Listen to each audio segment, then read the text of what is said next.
একদিন ঘন জঙ্গলে এক ভয়ঙ্কর সিংহ গাছের ছায়ায় ঘুমাচ্ছিল। জঙ্গলটি ছিল খুব শান্ত, পাখিরা মিষ্টি করে ডাকছিল আর হালকা বাতাস বইছিল।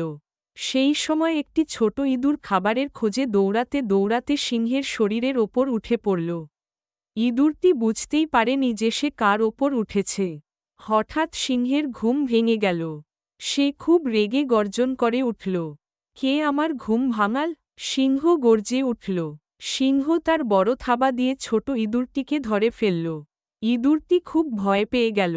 সে কাঁপতে কাঁপতে বলল, দয়া করে আমাকে ছেড়ে দিন মহারাজ। আমি খুব ছোট, আমাকে খেলে আপনার পেটও ভরবে না। যদি আমাকে ছেড়ে দেন, একদিন হয়তো আমিও আপনার উপকার করতে পারব। সিংহ এই কথা শুনে হেসে ফেলল, তুমি এত ছোট, তুমি আবার আমার কি উপকার করবে? সিংহ বলল। তবুও ইঁদুরের অনুরোধ শুনে সিংহের একটু দয়া হল। সে ভাবল, ছোট প্রাণীটাকে ছেড়ে দিলেই বা ক্ষতি কি, তাই সে ইঁদুরটিকে ছেড়ে দিল।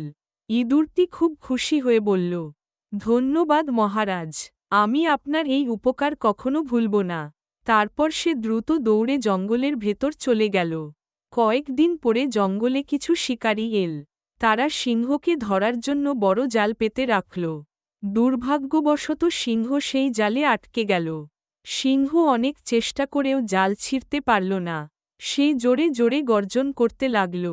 সেই সময় কাছেই সেই ছোট ইঁদুরটি ছিল। সে সিংহের গর্জন শুনে দৌড়ে এসে দেখল সিংহ জালে আটকে আছে। ইঁদুর বলল, মহারাজ, ভয় পাবেন না, আমি আপনাকে সাহায্য করব।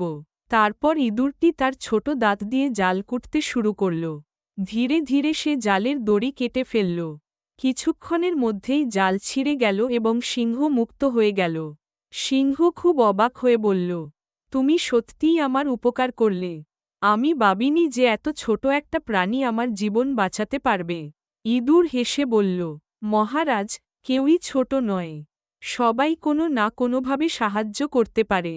সিংহ ইঁদুরকে ধন্যবাদ দিল এবং সেই দিন থেকে তারা ভালো বন্ধু হয়ে গেল।